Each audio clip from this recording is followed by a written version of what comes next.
इसलिए वह तैयार नहीं था। जहां तक स्कारलेट ब्लड सैलमेंडर रेस के शीर्ष विशेषज्ञ की बात है, वह स्पष्ट रूप से एक जिद्दी रक्षात्मक प्रतिद्वंदी था। इस पर विचार करने के बाद अर्जुन ने फैसला किया कि इस बार दिखावा करना पैसे के लायक नहीं है। कमीने, तूने मुझे धोखा देने की हिम्मत की। स्कारलेट ब्लड सैलमेंडर विशेषज्ञों में से एक दहाड़ा। उसने आगे बढ़कर अपनी कृपाण राघव और अर्जुन पर तान दी। यह हमला बेहद शक्तिशाली था। यह समुद्री विस्तार विशेषज्ञों का आतंक था। इतने आध्यात्मिक युवान के साथ एक अचानक हमला पहाड़ों को चकनाचूर कर सकता था। अर्जुन ने जल्दी से जवाबी हमला किया। एक हाथ ने कृपाण पकड़ ली। राघव का एक हाथ पीछे था और एक हाथ आगे। वो कृपाण पकड़े हुए था। वह शक्तिशाली कृपाण क्यों राघव के हाथ के नीचे बिना किसी निशान के गायब हो गई। बॉस सच में बॉस है। नंगे हाथों से ब्लेड पकड़ना क्या ही घटिया तरीका है। अर्जुन हंसते हुए दूर छिप गया। हमें बचाने के लिए वरिष्ठ प्रशिक्षु भाइयों को बहुत बहुत धन्यवाद। हमने दोनों महिलाओं को धन्यवाद दिया। सब ठीक है, अब तुम जा सकते हो। एक बार बॉस ने कार्रवाई की तो वह निश्चित रूप से आसमान और धरती हिला देगा। तुम दोनों को शॉकवेव से उठ जाने से पहले ही चले जाना चाहिए। अर्जुन ने हाथ हिलाया। उसकी नजर सिर्फ राघव पर थी। दोनों महिलाओं ने एक दूसरे को देखा। साफ तौर पर थोड़ी निराशा हुई। अर्जुन उनके प्रति गर्मजोशी से पेश नहीं आया। शायद उनके पिछले कामों की वजह से ही वह उनसे घृणा करने लगा था। बिना कुछ कहे उन्होंने अर्जुन को प्रणाम किया और चली गई। अर्जुन को उनके जाने की कोई खास परवाह नहीं थी। उसका ध्यान राघव पर था। उसे गंभीरता से इन परम पोजर क्षमताओं को सीखना था। राघव ने एक हाथ से कृपाण को ऐसे पकड़ा था जैसे उसने किसी बच्चे का खिलौना पकड़ा हो। वो कृपाण एक निम्न श्रेणी की खजाने की वस्तु थी और उसकी तीक्ष्णता चौंकाने वाली थी। लेकिन वह राघव की त्वचा को भी नहीं चीर पा रही थी। राघव ने आखिरकार अपनी ताकत में विस्फोटक वृद्धि का आनंद लिया। सागर विस्तार तक पहुंचने और चौथा सितारा पूरा करने के बाद उसका भौतिक शरीर खजाने की वस्तुओं के बराबर था। खजाने की वस्तुओं को नंगे हाथों से पकड़ने का एहसास अद्भुत था। स्कारलेट ब्लड सैलमेंडर के विशेषज्ञ चौंक गए। उन्हें नहीं पता था कि यह राघव है। हालांकि उन्होंने उसका नाम सुना था, लेकिन उन्हें एहसास नहीं था कि यह वही है। हरामजादे, तूने हमें नीचा दिखाने की हिम्मत कैसे की? वो विशेषज्ञ दहाड़ा। यह एक खुला अपमान था। उसका आभामंडल फूट पड़ा और उसके पीछे उन्मत्त ऊर्जा उमड़ पड़ी। यह एक समुद्र विस्तार विशेषज्ञ का समुद्री प्रकटीकरण था। उस समुद्र में 2 रंगों वाले रून थे। ये एक द्वितीय श्रेणी के दिव्य प्राणी का चिन्ह था। उसकी पूरी शक्ति के विस्फोट के बाद जमीन हिलने लगी, लेकिन वह अपनी कृपाण को वापस खींचने या उसे हिलाने में भी असमर्थ था। बहुत कमजोर राघव ने अपना सिर हिलाया। अचानक एक कर्कश ध्वनि गूंजी। राघव ने अपनी ताकत बढ़ा दी और वो खजाने की वस्तु चकनाचूर हो गई। उसने तलवार की नोक घुमाई और विशेषज्ञ के सिर में भोंक दी। खून की धुंध से हवा भर गई और वह एक ही वार में मारा गया। जन्मजात तीसरे दर्जे के सेलेस्टियल के हाव भाव आखिरकार बदल गए। यह देखकर कि राघव कितना भयानक था, उसने तुरंत हमला कर दिया। उसमें से क्यों तरंगे फूट पड़ी और उसके शल्क चमकने लगे। उसने राघव पर मुक्का मारा। राघव ने भी मुक्का मारा। नतीजतन वो व्यक्ति उड़ गया। वो अपने साथी कबीले के लोगों से इतनी जोर से टकराया कि उनकी हड्डियां टूट गई और वे बेहोश हो गए। जहां तक जन्मजात तृतीय श्रेणी के दिव्य प्राणी का सवाल है, उसका हाथ पूरी तरह से विकृत हो गया था। वो स्तब्ध रह गया। उनकी स्कारलेट ब्लड सैलमेंडर प्रजाति अपनी शक्तिशाली सुरक्षा के लिए प्रसिद्ध थी, लेकिन इस एक हमले ने उसकी बाह तोड़ दी थी। तुमने 2 बार हमला किया है, अब मेरी बारी होनी चाहिए। राघव ने अचानक जन्मजात तीसरे दर्जे के सेलेस्टियल की ओर एक जोरदार मुक्का मारा। इस मुक्के ने उसके बचने के सारे रास्ते बंद कर दिए। जन्मजात तीसरे दर्जे के सेलेस्टियल के हाव भाव पूरी तरह बदल गए। उसी क्षण उसे लगा जैसे उसकी त्वचा फटने वाली है, मानो कोई प्राचीन अजगर जाग गया हो और उस पर हमला कर रहा हो। लाल रक्त स्वर्ण शरीर, उसका पूरा शरीर सुनहरे धब्बों से ढक गया। जिससे सुरक्षा की परतें बन गई। अब वो एक सुनहरी मूर्ति जैसा लग रहा था। ये उसकी जाति का सबसे मजबूत रक्षात्मक कदम था। धमाका। राघव ने अपनी पूरी ताकत से हमला किया था। वो देखना चाहता था कि वो कितना ताकतवर है। नतीजा ये हुआ कि तीसरे दर्जे के सेलेस्टियल की दोनों भुजाएं टूट गई और राघव की मुट्ठी अभी भी उसकी छाती पर लगी हुई थी। स्कारलेट ब्लड सैलमेंडर विशेषज्ञ ने अपनी छाती में फंसी मुट्ठी को भयभीत होकर देखा। तुम्हारा क्यूई सागर स्थिर नहीं है। तुम्हारी जादुई कलाएं अशुद्ध हैं। तुम अपनी शक्ति का उपयोग भी नहीं कर सकते। मेरी मेहनत कितनी बेकार है। राघव ने अपना सिर हिलाया और अपनी मुट्ठी वापस खींच ली। कौन आप है? स्कारलेट ब्लड सैलमेंडर विशेषज्ञ की आवाज टकराते हुए स्टील की तरह बदसूरत थी। टकराना? अफसोस की बात है कि इससे पहले कि वह राघव की प्रतिक्रिया सुन पाता, उसका शरीर एक टूटती हुई मूर्ति की तरह फट गया। बॉस, आप बहुत ताकतवर हैं। इतने ताकतवर आदमी को भी आपने एक ही वार में धूल चटा दी। उन टूटे हुए अवशेषों को देखकर अर्जुन स्तब्ध रह गया। उसका बॉस और भी ज्यादा राक्षस बनता जा रहा था। ये लोग अभी अभी सागर विस्तार की ओर बढ़े थे। वे अभी भी सागर विस्तार विशेषज्ञ की शक्ति का उपयोग नहीं कर पाए थे, इसलिए एक ही वार में मारे गए। सागर विस्तार विशेषज्ञों की सबसे बड़ी खूबी यह है कि वे जादुई कलाओं का उपयोग करके प्राकृतिक ऊर्जा को सक्रिय कर सकते हैं, लेकिन ये लोग अपना क्षेत्र स्थिर करने से पहले ही बाहर आ गए। अगर वे नहीं मरते तो ये अजीब होता। हालांकि सिर्फ इसी वजह से प्राचीन जातियों को नीचा मत समझो। स्कारलेट ब्लड सैलमेंडर जाति के इन मूर्खों के पास कई शक्तिशाली विरासत में मिली जादुई कलाएं होनी चाहिए थी। समुद्री विस्तार क्षेत्र वह चरण है जहां उनकी शक्ति में जबरदस्त बदलाव आता है। हालांकि ये मूर्ख अपनी विरासत में मिली जादुई कलाओं को विकसित करने से पहले ही बाहर आ गए, इसलिए उन्हें मारना समय की बर्बादी थी। इससे प्राचीन जातियों की शक्ति का अंदाजा नहीं लगाया जा सकता। राघव ने अपना सिर हिलाया। अर्जुन ने सिर हिलाया। तुम सही कह रहे हो। सच तो यह है कि सबसे डरावने वे हैं जो चौथे दर्जे के दिव्य प्राणी बन गए हैं। अफवाह यह है कि चौथे दर्जे के दिव्य प्राणियों का तीसरे दर्जे के दिव्य प्राणियों पर बहुत ज्यादा दमनकारी प्रभाव होता है। वे पहले ही एक अलग तरह के क्षेत्र में प्रवेश कर चुके हैं। इतने सारे चौथे दर्जे के दिव्य प्राणियों का एक साथ प्रकट होना शायद अगले कुछ समय के लिए अमरपथ में बेहद अराजकता पैदा कर देगा। यहाँ कई लोग खुद को राजा घोषित करना चाहते हैं। अर्जुन की चिंता देखकर राघव मुस्कुराया। तुम्हें किस बात का डर है? जब हम आसमान के नीचे जमीन पर से गुजर रहे थे तो हमें कब किसी का डर था? क्या वे सिर्फ चौथे दर्जे के दिव्य प्राणी नहीं हैं? पहले की तरह जब हम उन्हें देखेंगे तो उनके अंडकोश तोड़ देंगे। मुझे पता था कि बॉस सबसे बड़ा दिखावा करने वाला होता है। सच कहूं तो आज मुझे आखिरकार एहसास हुआ कि मैं बॉस का दिखावा करने का तरीका क्यों नहीं सीख सकता। अर्जुन हंसा। ऐसा क्यों? क्योंकि मैं बस बदमाश बनने का नाटक कर रहा हूं। लेकिन तुम सच में बदमाश हो। मुझे ऐसा करना पड़ता है क्योंकि मुझे चिंता है कि दूसरे लोग ये नहीं समझेंगे कि मैं बदमाश हूं। लेकिन तुम्हें यह साबित करने के लिए कुछ भी करने की जरूरत नहीं है कि तुम कौन हो।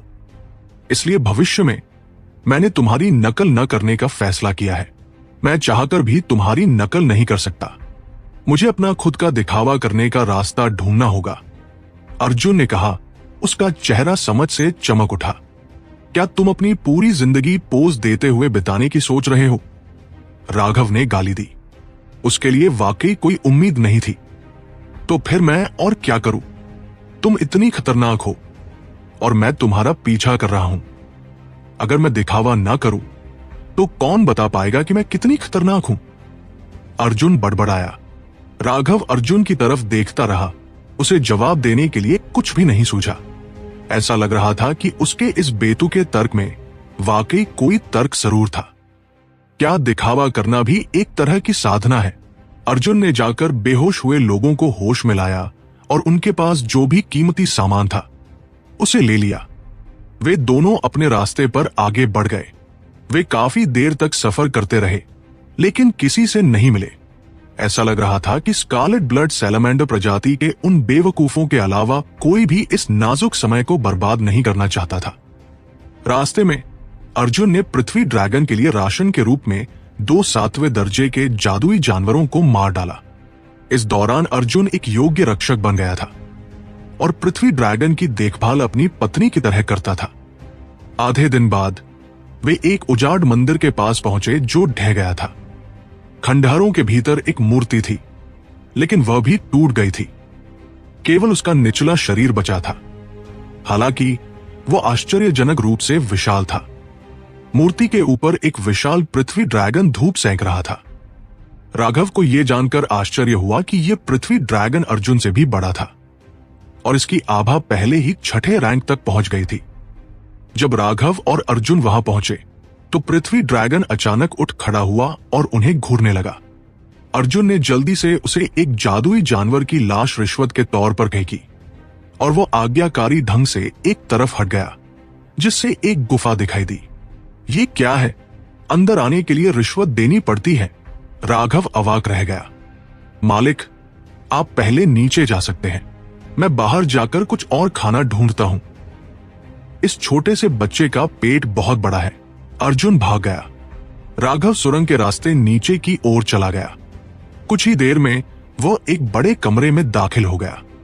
जैसे ही वह अंदर पहुंचा, खुशबू का एक झोंका उस पर छा गया और उसकी कमर पर एक जोड़ी बाहें कस गई। सीमा अचानक चीखी और उसने राघव का हाथ मजबूती से पकड़ लिया। उसका चेहरा लाल हो गया था। राघव जानता था कि वह कुछ कर नहीं सकता। राघव, मेरे लिए चीजें मुश्किल मत बनाओ, वरना मैं बाकी बहनों का सामना नहीं कर पाऊंगी, सीमा ने विनती की। लेकिन उस प्यार भरी नजर को देखकर राघव खुद को रोक नहीं पाया। वो असहाय था, केवल उसे छोड़ सकता था।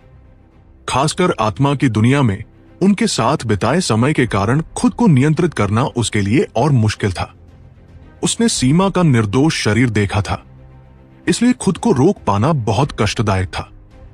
देख तो सकता था, लेकिन कुछ भी कर नहीं सकता था। यह उसके लिए एक तरह की क्रूर यातना थी। शायद अगर राघव मिन्नतें करता तो सीमा के दयालु स्वभाव का फायदा उठा सकता था, लेकिन वह ऐसा नहीं कर पाया। वो उससे प्यार करता था और उसे किसी तरह की शिकायत नहीं देना चाहता था, यहां तक कि खुद से भी नहीं। प्यार में त्याग जरूरी होता है। राघव, मुझे माफ करना, सीमा ने कहा। मूर्ख पत्नी, माफी मांगने की क्या जरूरत? मैं गलत था। राघव ने उसका माथा छूकर मुस्कुराया। सीमा सचमुच बहुत दयालु थी। सीमा ने एक कंबल निकाला और राघव के जूते उतारने में उसकी मदद की, जैसे एक समर्पित पत्नी अपने पति की देखभाल करती है। यह देखकर राघव भावुक हो गया। उसने चाय का सेट निकाला और उसके लिए चाय बनाई और उसे बताया कि उसके साथ क्या हुआ था। अमर पथ में प्रवेश के बाद राघव का सामना अंकित नाम के एक आदमी से हुआ। उसका चेहरा घिनौना था और उसने सोचा कि उसे मरना ही पड़ेगा। उसने लाल आंखों वाला पवित्र रक्त फीनिक्स बुलाया, जिससे वो लगभग मारा ही गया। अगर उसके पास कोई शक्तिशाली आत्मा वस्तु न होती तो वह अब तक अमर पथ से गायब हो चुका होता। उसके बाद कई बार उस पर चुपके से हमला हुआ और सभी हमलावर धर्म मार्ग के विशेषज्ञ थे। शुरुआत में सीमा ने उन्हें मारने का इरादा नहीं किया था, लेकिन बाद में उसने महसूस किया कि कई लोग उसे अपना शिकार समझते हैं। गुस्सा आकर उसने ब्लड फीनिक्स को बुलाया, जिससे उन सभी लोगों का विनाश हो गया। सीमा कई परीक्षण क्षेत्रों से गुजरी लेकिन कुछ हासिल नहीं कर पाई। अंत में वह अनजाने में यहां पहुंच गई। खंडहरों के नीचे उसे कई आत्मा साधक विरासतें मिली, इसलिए वह उन्हें पढ़ने के लिए रुकी थी। जब उससे पूछा गया कि उसका क्यूई सागर कितना बड़ा है, तो उसने कहा 3000 मील। इससे राघव को राहत मिली। 3000 मील की सीमा होती है और ड्रैगन ब्लड लीजन में अर्जुन जैसा चमत्कार होना ही काफी था। जब उसने रक्त फीनिक्स के बारे में पूछा तो सीमा ने बताया कि वो पृथ्वी ड्रैगन के लिए भोजन खोजने निकला था। सीमा के लंबे समय तक पालन पोषण के बाद वह 7वें स्थान के शिखर पर पहुंच गया था। अगर वह समुद्री विस्तार विशेषज्ञों से भी टकराता तो अपनी रक्षा कर सकता था। इस समय हर कोई अपने समुद्रों का विस्तार कर रहा था। अकेले बाहर निकलना कोई मुश्किल काम नहीं था। ब्लड फीनिक्स की वजह से अर्थ ड्रैगन भी तेजी से बढ़ा। तुम्हारा क्या हाल है, राघव? अंदर आते ही तुम्हें क्या हुआ? सीमा ने ताजी चाय देते हुए पूछा। मुझे लगता है मैं किसी अशुभ नक्षत्र में पैदा हुआ हूं। राघव ने बड़बड़ाया। उसने सीमा को अनादि पथ पर अपनी यात्रा के बारे में बताया, शुई गुआंजी की हत्या से लेकर स्वर्गीय क्लेश तक। आखिर वे चारों क्या थे? सीमा ने आश्चर्य से पूछा। कौन जानता है, वे मूर्ख जरूर हैं, लेकिन उनकी शक्ति मेरी कल्पना से बाहर है। मैं उन्हें सिर्फ एक बार धोखा दे पाया क्योंकि मेरा बिजली का संकट खास था। अगर यह असली युद्ध होता तो मैं अब तक हार चुका होता। मैंने भगवान हेवन से पूछा, लेकिन उन्होंने सवाल टाल दिए और कहा कि मुझे उनसे सावधान रहना होगा। वे बहुत प्रतिभाशाली हैं। उनके व्यवहार से मुझे लगा कि वे 4 महान सच्चे दिव्य प्राणी हैं, यानी 9वें दर्जे के दिव्य प्राणी, राघव ने कहा। सीमा चौंकी। 8वीं रैंक और नीचे के दिव्य प्राणी अर्ध दिव्य होते हैं। केवल 9वीं रैंक के ही सच्चे दिव्य प्राणी होते हैं। वे किंवदंतियों के समान होते हैं। कुछ को उनके अस्तित्व पर शक भी था। क्या हो सकता है कि आपने शुरू से ही उनकी पहचान जान ली थी, फिर भी उनका सामना किया? सीमा हैरान थी। मेरी पत्नी मुझे सबसे अच्छी तरह जानती है, राघव ने हंसते हुए अंगूठा दिखाया। बकवास मत करो, तुम्हारा गुस्सा वाकई बहुत ज्यादा है। अगर परिणाम की परवाह नहीं है तो देरसबेर तुम्हें भुगतना पड़ेगा, सीमा ने कहा। कोई रास्ता नहीं है, तुम मेरे गुस्से को जानती हो। उस समय मैं इतना गुस्से में था कि मैं उन्हें काट कर मार डालना चाहता था, राघव ने कहा। वे वास्तव में घमंडी थे और दिखाने के लिए कि वे कितने खतरनाक हैं, उन्होंने सिमन का सारा सार रक्त निकाल दिया। अगर उसे यह 10,000 बार करना पड़े तो भी वह करेगा। अगर वह इस अपराध के लिए पूरी तरह हमला न करे तो वह राघव नहीं होगा।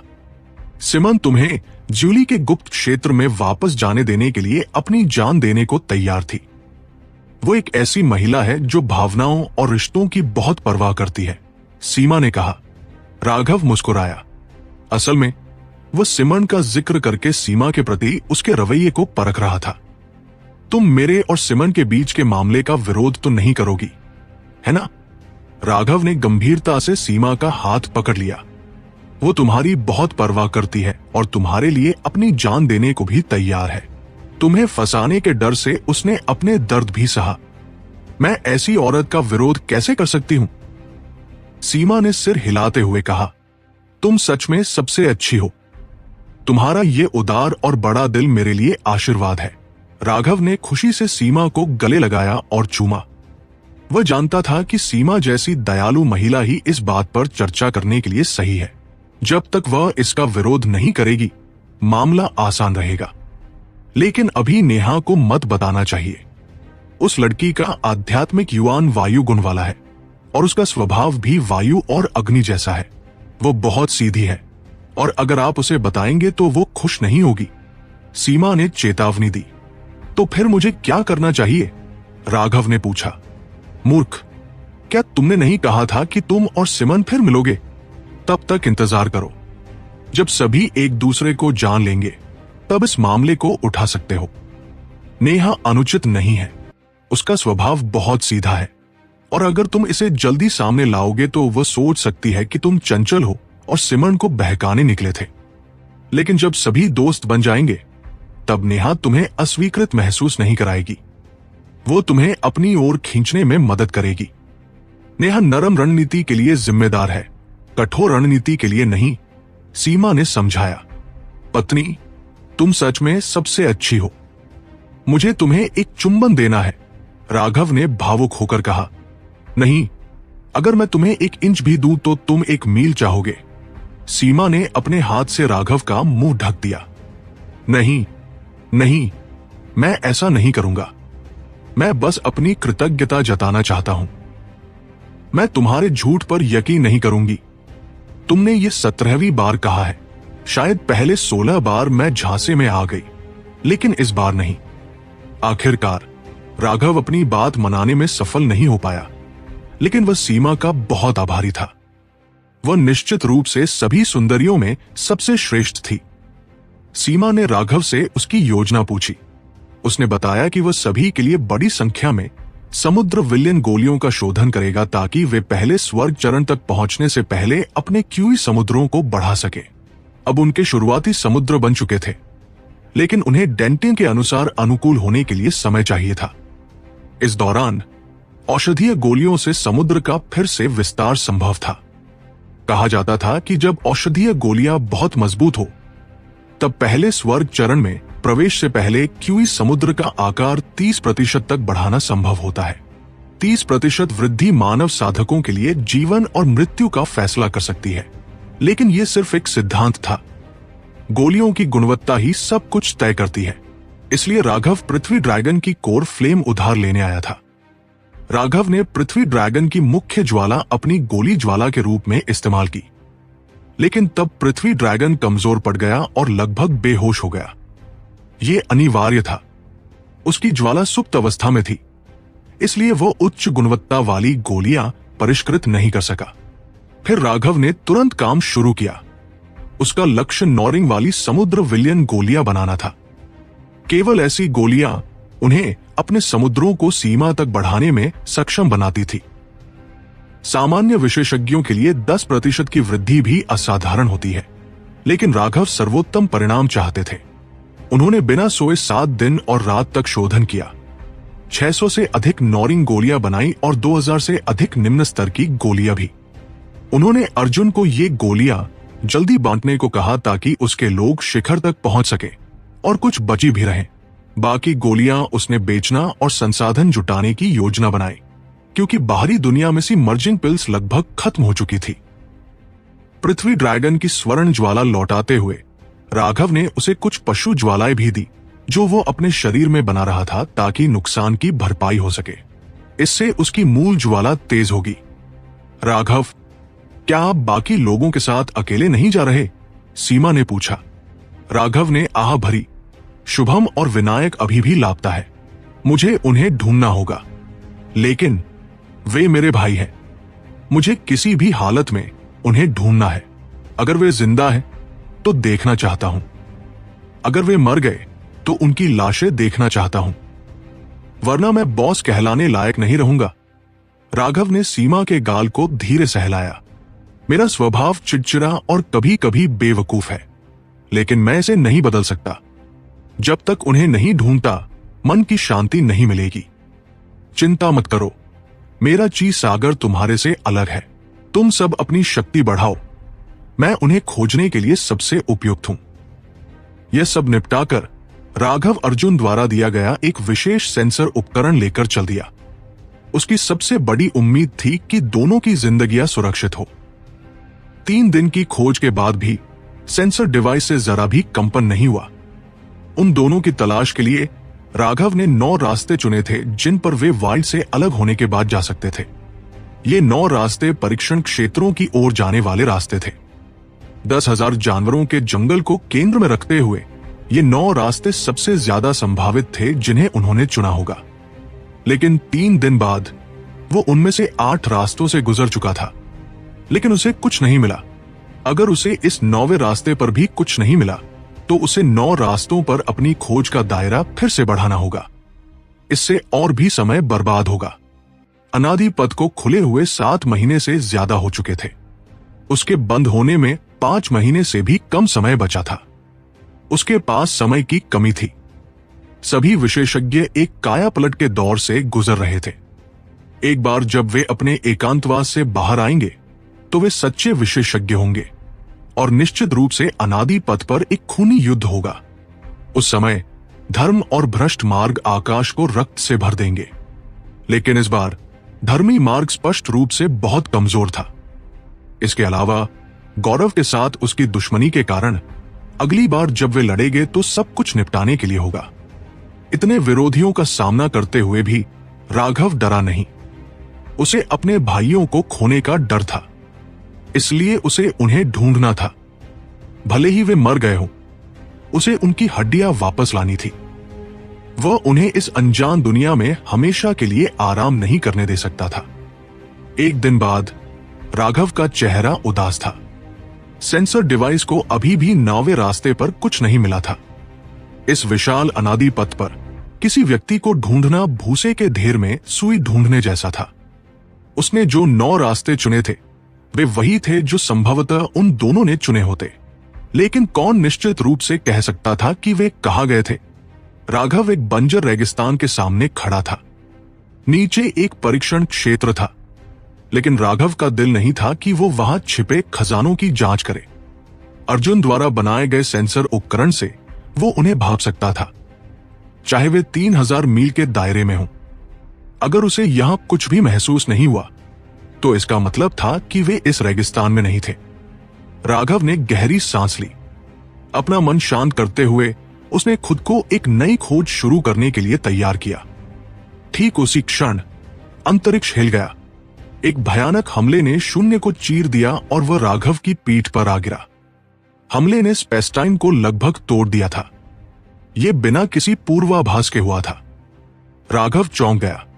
हमले ने पलक झपकते ही ऊर्जा संचित कर ली और फिर इतनी शक्तिशाली हो गई। एक विचार के साथ उसके हाथ में रक्त पिपासु प्रकट हुआ। उसका आध्यात्मिक युवान उसमें उड़ेल दिया गया और बिना पीछे देखे उसने अपनी कृपाण पीछे से काट ली। धमाका, आसमान और जमीन हिल गए। राघव ने अपनी बाह में जोरदार दर्द महसूस किया और बिजली की तरह पीछे की ओर झटका मारा। वो जमीन पर 300 मील दूर तक उछला। वो एकदम से चौंक गया। आखिर इतना भयानक कौन था? अभी तो सब बस सागर विस्तार तक ही पहुंचे थे, लेकिन इस व्यक्ति की शक्ति तो पहले ही इतने विकराल स्तर पर पहुंच चुकी थी। अचानक तलवारों की रोशनी आसमान में छा गई। टूटते तारों की तरह वे राघव की ओर बढ़े और मौत का एक आभा मंडल उसे घेर लिया। इस हमले में असीम हत्या की मंशा थी। राघव का दिल कांप उठा। उसे पता था कि उसका सामना एक भयानक प्रतिद्वंद्वी से हुआ है। उसकी कृपाण नाच रही थी, जिससे कृपाण ची का जाल बन गया। तलवार क्यूई उसके रक्षात्मक जाल पर गिरी, जिससे आकाश को हिला देने वाले विस्फोट हुए। उस शक्ति ने राघव की भुजाओं को सुन्न कर दिया और उसे बार बार पीछे हटने पर मजबूर होना पड़ा।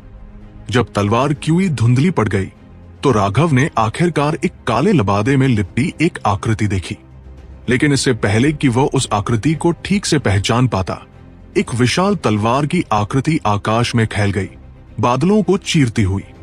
असीम हत्या के इरादे से उसने एक बार फिर राघव पर शैतान के ब्लेड की तरह वार किया। राघव ने भौहें चढ़ाई। उसके पीछे उसकी दिव्य अंगूठी प्रकट हुई। 3000 मीटर लंबी 4 रंगों वाली अंगूठी ने स्वर्ग और धरती को हिला दिया। ब्लड ड्रिंकर ने आकाश की ओर इशारा किया और उसके रक्तरंग के रून चमक उठे, स्वर्ग को विभाजित करे 2। धमाका, एक कृपाण प्रतिमा एक तलवार प्रतिमा से टकराई। ये एक ऐसी टक्कर थी जिसने दुनिया को हिलाकर रख दिया। शून्य में प्रकाश के पर्दे उभर आए, जो लगातार मुड़ रहे थे और अविश्वसनीय रूप से चौंकाने वाले लग रहे थे। हमलावर ने जो लबादा पहना हुआ था, वो इस हमले का जोर नहीं झेल सका और टुकड़े टुकड़े हो गया। हमलावर का चेहरा सामने आ गया, जिससे राघव दंग रह गया। एक सुंदर जेड जैसी आकृति, जिसके बाल कमर तक लटक रहे थे। उसका सबसे आकर्षक अंग उसकी नीली आंखें थी, जो नीलम जैसी थी। वे ऐसे चमक रही थी मानो आकाश के तारे उनमें उतर आए हों। इस दुनिया में ऐसा रूप केवल उसी का था। मनीषा, राघव पहले तो स्तब्ध रह गया, लेकिन फिर वो गुस्से से बोला, क्या तुम्हें कोई मानसिक बीमारी है? मनीषा ने जरा भी दया दिखाए बिना हमला किया था। उसके हमले पूरी तरह से जानलेवा थे और वो ये तर्क नहीं दे सकती थी कि वो उसे मारने की कोशिश नहीं कर रही थी। मनीषा के नाजुक मुंह पर मुस्कान आ गई। उसने अपनी हड्डी की तलवार पीठ के पीछे म्यान में रखी और कहा, इतना गुस्सा मत हो। क्या मैंने नहीं कहा था कि तुम्हें मारने से पहले मैं तुम्हें सलाम करूंगी? मैं तुम्हें चेतावनी दे दूं, मुझसे दूर रहो। मैं अब वो पुराना मैं नहीं रहा। अगर तुमने मुझे फिर से उकसाया तो मुझे भी नहीं पता क्या होगा। जब मैं गुस्सा होता हूं तो कभी कभी खुद को भी पीट लेता हूं। राघव गुस्से से बोला। वो सचमुच इस पागल औरत से डर गया था। मनीषा भी समुद्री विस्तार तक पहुंच चुकी थी और अब उसका आध्यात्मिक युवान बेहद अजीब था, पहले से बिल्कुल अलग। इसमें डेथ क्यूई थी। इसके अलावा उसकी आध्यात्मिक युवान में कुछ और भी था। उसमें एक छिपी हुई ऊर्जा थी। उसके खिलाफ लड़ते हुए ऐसा लगता था जैसे कोई मृत्यु देवता पीछे से उसे घूर रहा हो। ये एक बेहद अजीब एहसास था। राघव के शब्दों से मनीषा हंस पड़ा। तुम वाकई पहले से अलग हो। मैं इसे अपने टेस्ट से ही महसूस कर सकता हूं। बहुत बढ़िया। मैं तो इस बार तुम्हें मार डालने वाला था ताकि जाने से पहले यहां सब कुछ खत्म कर दूं। लेकिन तुम्हारी तरक्की मेरी उम्मीदों से कहीं ज्यादा है। अगर हम आखिर तक लड़ते रहे तो सबसे ज्यादा संभावना यही है कि हम दोनों ही मर जाएंगे। मैं ऐसा नतीजा नहीं चाहता, इसलिए अब मैं तुम्हें अलविदा कह सकता हूं। तुम जाना चाहती हो? बढ़िया। खांसी, मेरा मतलब है यह बहुत अच्छी बात है कि तुम आराम कर सकती हो। आखिरकार एक औरत के लिए बाहर घूमना थकाने वाला होता ही होगा। अगर तुम्हें कोई योग्य व्यक्ति मिल जाए तो तुम्हें उससे शादी कर लेनी चाहिए और सारा दिन लड़ने झगड़ने और मारकाट करने के बजाय यही छोड़ देना चाहिए, राघव ने सलाह दी। मनीषा मुस्कुराया। अभी इतना खुश मत हो। तुम ही वो आदमी हो जिस पर मैंने अपनी नजरें गड़ा दी हैं। मुझे इतना बढ़िया लक्ष्य ढूंढने में बहुत समय लगा। भविष्य में जीने के लिए मैं तुम्हारे सहारे पर निर्भर रहूंगा। इसके अलावा मैं तुम्हें एक बुरी खबर देता हूं। मैंने पूरी दुनिया देख ली है और आखिरकार मुझे वो मिल ही गया जो मैं चाहता था। वापस आते ही मैं एकांतवास में चला जाऊंगा। बाहर आते ही फिर मिलेंगे। इतना कहने के बाद मनीषा ने राघव को प्यार और इश्क से आंख मारी। एक हसीना का ऐसा करना बेहद भावुक कर देने वाला नजारा था। लेकिन राघव के रोंगटे खड़े हो गए और उसकी पीठ पर ठंडा पसीना आ गया। यह सुनकर कि इस पागल औरत का शाश्वत पद पर आने का अपना एक लक्ष्य था और उसने वो लक्ष्य हासिल कर लिया है। एकांत से बाहर आने के बाद उसकी शक्ति। क्या तुम्हें सचमुच मुझे मारना है? राघव ने आह भरी। हाँ, तुम मेरे जीवन का सबसे बड़ा लक्ष्य हो, मनीषा ने कहा। अगर एक दिन तुम मेरे हाथों मर जाओ तो क्या तुम्हें अफसोस होगा? कोई अफसोस नहीं। जिस आदमी को मैं मानती हूं उसके लिए मरना ही मेरा सबसे अच्छा भाग्य होगा, मनीषा ने कहा। उसकी नजर राघव की तरह ही दृढ़ थी। तो फिर माफ करना, राघव ने आह भरी। क्यों? मेरा जीवन सिर्फ मेरा नहीं है। मेरा जीवन मेरे भाइयों, मेरी सुंदरियों और हर उस व्यक्ति का है जो मेरी परवाह करता है। अगर तुम मुझे मार दोगे तो वे दुखी और दुखी होंगे। मैं किसी को भी अपने आसपास के लोगों को चोट पहुंचाने की इजाजत नहीं दूंगा। इसलिए अगली बार जब तुम मुझे मारने आओगे तो मैं तुम्हें पूरी तरह से मार डालूंगा। मैं बिल्कुल भी दया नहीं दिखाऊंगा, राघव ने कहा। राघव गुस्से से भर गया। अगर मनीषा इतना भयानक रूप से शक्तिशाली ना होता तो शायद उसे मारना न पड़ता। लेकिन मनीषा में उसे मारने की शक्ति थी और वह न तो उसकी जान से खेल सकता था और न ही अपने साथियों की भावनाओं से। मनीषा ने आह भरने से पहले राघव को बहुत देर तक देखा। राघव, हो सकता है कि तुम मेरे देखे हुए सबसे बेहतरीन इंसान हो, लेकिन मैं अपना लक्ष्य नहीं छोड़ सकता। शायद ये बहुत स्वार्थी है, लेकिन इस दुनिया में कोई भी स्वार्थी नहीं है, यहां तक कि देवता भी नहीं। शायद तुम समझ नहीं पा रहे हो, शायद तुम मुझे पागल समझ रहे हो, लेकिन जब तक तुम अंत तक जीवित रहोगे तुम इसके पीछे का कारण समझ जाओगे। राघव सचमुच उसके बेतुके लक्ष्य को समझ नहीं पा रहा था, लेकिन ईस्टर्न वेस्टलैंड बेल ने कहा था कि उसके पास अपना ही एक कारण था जिसने उसे ऐसा करने पर मजबूर किया। राघव ऐसा इंसान नहीं था जो हर किसी से दोस्ती करना चाहता हो। वो एक स्वार्थी इंसान था, चाहे उसके विरोधी किसी भी वजह से क्यों न हो। जब तक वे उसे मारना चाहते हैं वो अपने पलटवार में दया नहीं दिखाएगा। ये मनीषा की आखिरी चेतावनी थी। सावधान रहना। जब गौरव और अन्य लोग चौथे दिव्य पद पर पहुंचे तो उनकी रक्त शक्ति जागृत हो गई और उनकी युद्ध शक्ति बहुत बढ़ गई। अफसोस, मुझे जाने की जल्दी है, वरना मैं सचमुच उसकी शक्ति देखना चाहता। याद रखना, तुम मेरी हो और तुम सिर्फ मेरे हाथों ही मर सकती हो, किसी और के हाथों कत्ल मत होना। मनीषा ने अपने हाथ बढ़ाकर राघव को उसके थोड़े अस्तव्यस्त वस्त्र ठीक करने में मदद की। राघव उसकी हरकतों से हैरान था। इस हत्यारी देवी का भी एक गर्मजोशी भरा पक्ष था। बीप। मनीषा के जाने के बाद राघव को काफी देर तक होश नहीं आया, लेकिन अचानक एक हल्की सी आवाज ने उसे जगा दिया। वे यहां हैं। राघव चिल्लाया। सेंसर डिवाइस ने सचमुच कुछ महसूस किया था। राघव ने जल्दी से सेंसर डिवाइस निकाला। उसने एक छोटा सा तीर देखा जो कुछ बेहद हल्के उतार चढ़ाव की ओर इशारा कर रहा था। वह जल्दी से उस दिशा में दौड़ पड़ा। कुछ ही मील चलने के बाद राघव को रुकना पड़ा। एक विशाल खाई दिखाई दी। ये उस खाई से भी बड़ी थी जिसमें वो और मनीषा गिरे थे। ऐसा हो ही नहीं सकता था। राघव ने सेंसर डिवाइस को हैरानी से देखा। जैसे ही वो खाई के सामने पहुंचा, उसका दिल बैठ गया। तीर खाई की ओर इशारा कर रहा था। वे सचमुच नीचे गिर गए थे। अब मामला गंभीर था। अगर वे इस खाई में गिर जाते तो 10,000 जानें भी कम पड़ती। जब उसने और मनीषा ने पूरी ताकत लगाकर साथ मिलकर काम किया था, तो संयोगवश वे अपनी जान बचाकर भाग पाए थे। लेकिन विनायक और शुभम उनके जाने के समय केवल जियांतियान क्षेत्र में ही थे। उनके बचने का कोई रास्ता नहीं था। यह सोचकर राघव के चेहरे पर उदासी छा गई। हालांकि उसे पता था कि उनके बचने की संभावना बहुत कम है, फिर भी वह आशान्वित था। अब जब उसे यह नतीजा भुगतना पड़ रहा था, तो वह इसे स्वीकार नहीं कर पा रहा था। नहीं, राघव को अचानक एहसास हुआ कि कुछ गड़बड़ है।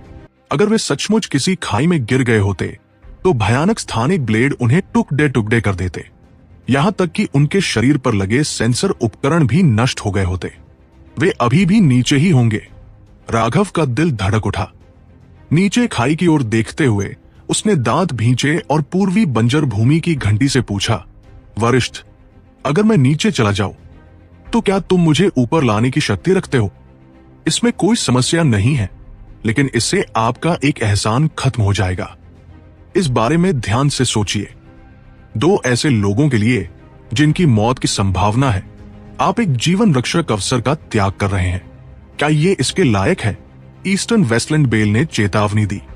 बेशक ये इसके लायक है। मेरे भाइयों के लिए कुछ भी करना उचित है। चूंकि मुझे पता है कि वे नीचे हैं, मुझे नीचे जाना ही होगा। अगर मुझे उनकी लाशें भी मिले, तो भी यह इसके लायक है, राघव ने कहा। कभी कभी मुझे लगता है कि तुम सचमुच लाइलाज मूर्ख हो, लेकिन मुझे तुम्हारी ये मूर्खता पसंद है, पूर्वी बंजर भूमि की घंटी ने कहा।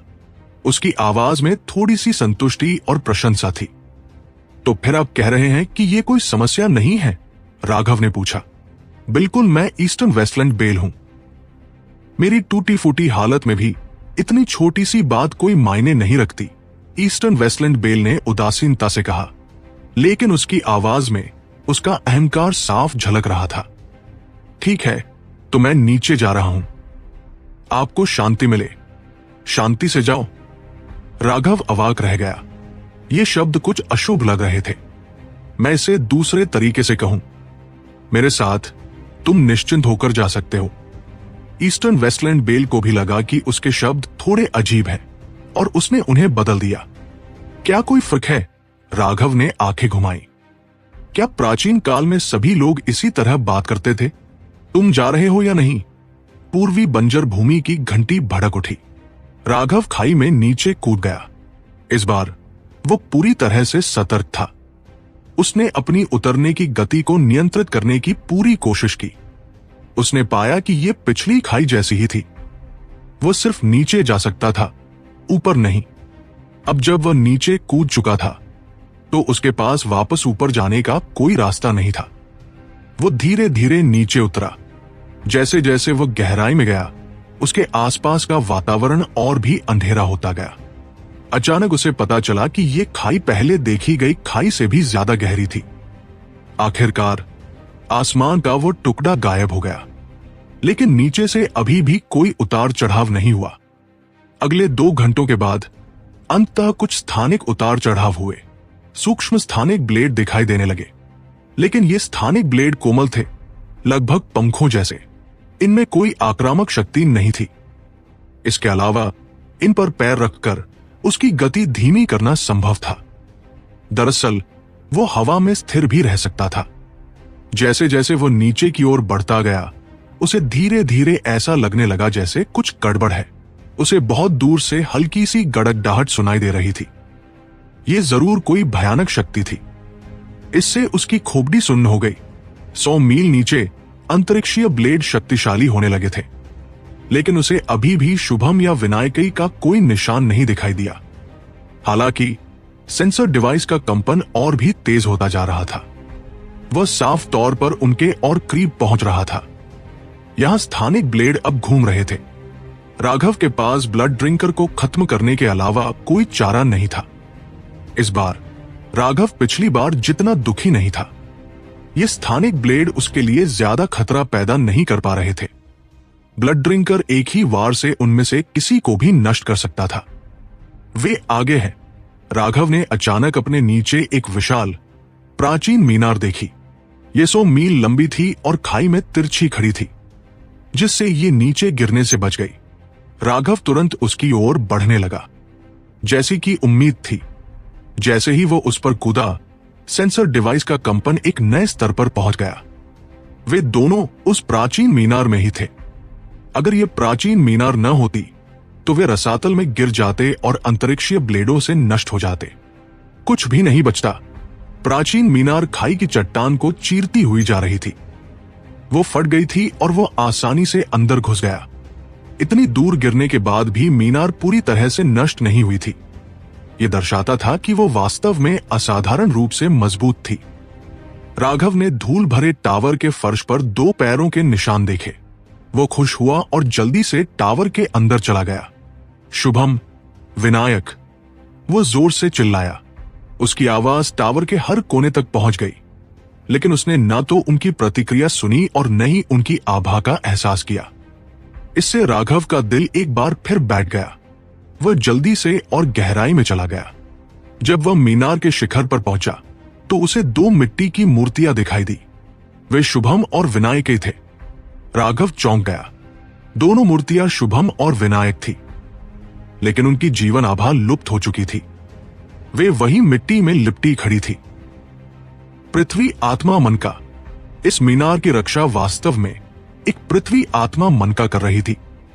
अफसोस की बात है कि संरचनाएं टूट गई और पृथ्वी आत्मा मनका की देखभाल करने वाला कोई नहीं था।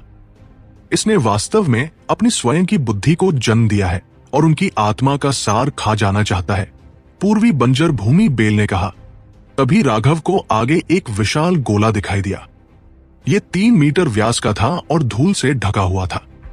वह अभी इस क्षेत्र में प्रवेश कर रहा था कि अचानक उसका पैर पृथ्वी की ऊर्जा के एक शक्तिशाली धागे में फंस गया। वह तुरंत ही शुभम और विनायक की तरह पृथ्वी में समा गया। इस धरती की अपनी एक शक्तिशाली ऊर्जा थी जो राघव को जकड़े हुए थी। उसे ऐसा लग रहा था जैसे वो अनंत धरती के नीचे दब गया हो। इस दबाव के कारण वह हिल भी नहीं पा रहा था। तोड़ना। एक जोरदार धमाके के साथ राघव के चारों ओर की धरती फट गई। यह धरती बेहद शक्तिशाली थी।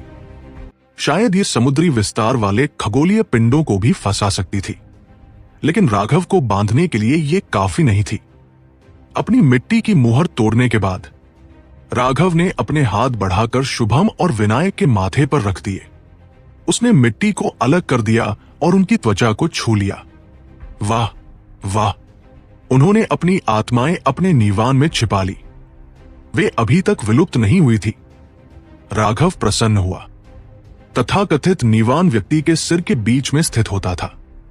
इसे नीवान महल भी कहा जाता था और यह वो झरना था जो साधक की आध्यात्मिक शक्ति को जन्म देता था। जब पृथ्वी की मुहर ने उसे ढक लिया था तो राघव ने पृथ्वी से एक विशेष ऊर्जा को महसूस किया था जो उसकी आत्मा को अवशोषित करने की कोशिश कर रही थी। जहां तक शुभम और विनायक का सवाल है, वे उस अवशोषण के विरुद्ध लड़ने में असमर्थ थे। इसलिए उन्होंने अपनी आत्माओं को अपने नीवान महल में बंद कर लिया था, जिससे वे लगभग मृत्यु की स्थिति में पहुंच गए थे। यही उनकी आत्माओं के अवशोषण को धीमा करने का एकमात्र तरीका था।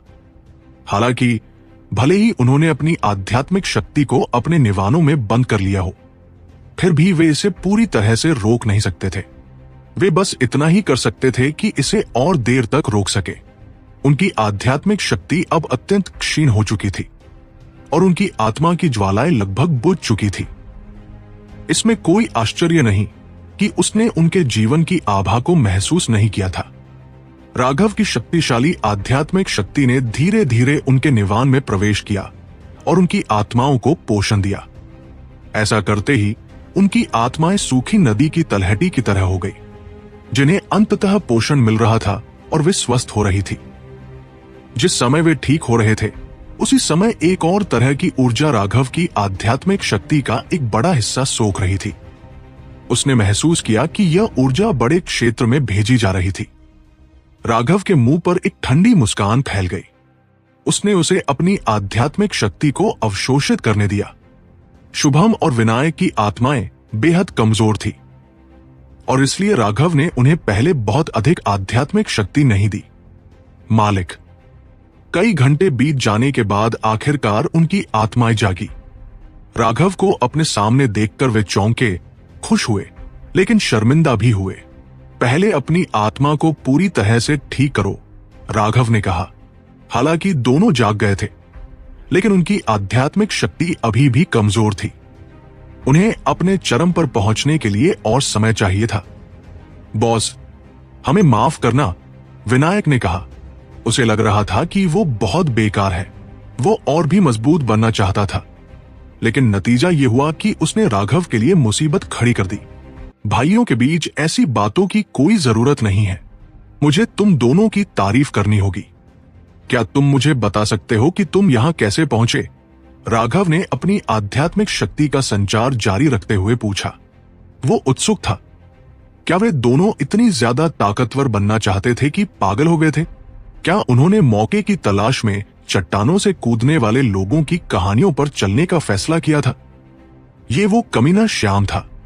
उसने अंशुल के साथ मिलकर हमारा पीछा किया था। हम उन्हें हरा नहीं पाए, इसलिए हमें इस रसातल में धकेल दिया गया। शुभम गुस्से से बोला।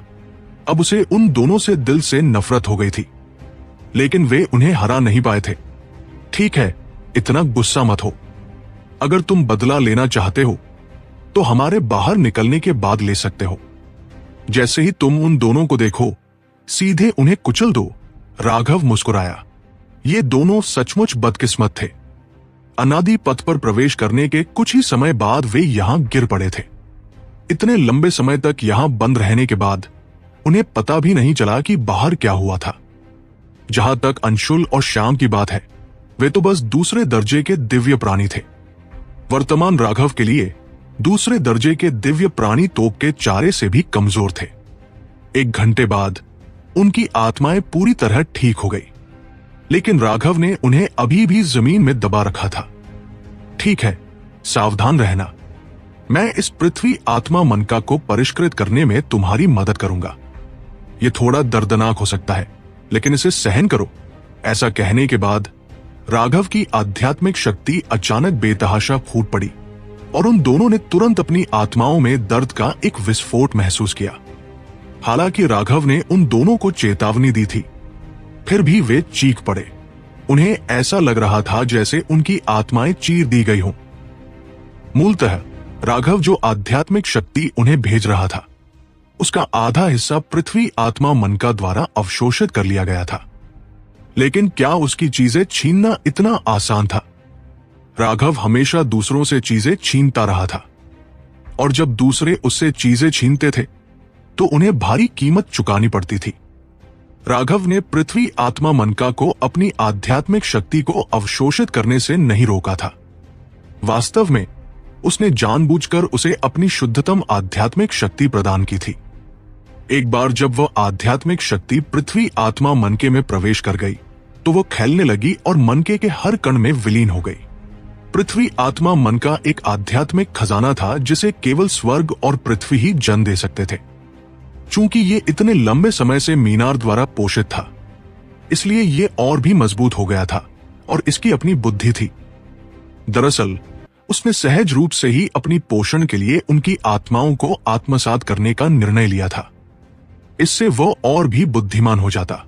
सच तो यह है कि हालांकि वह शक्तिशाली था, उसकी वर्तमान बुद्धि बहुत ज्यादा नहीं थी।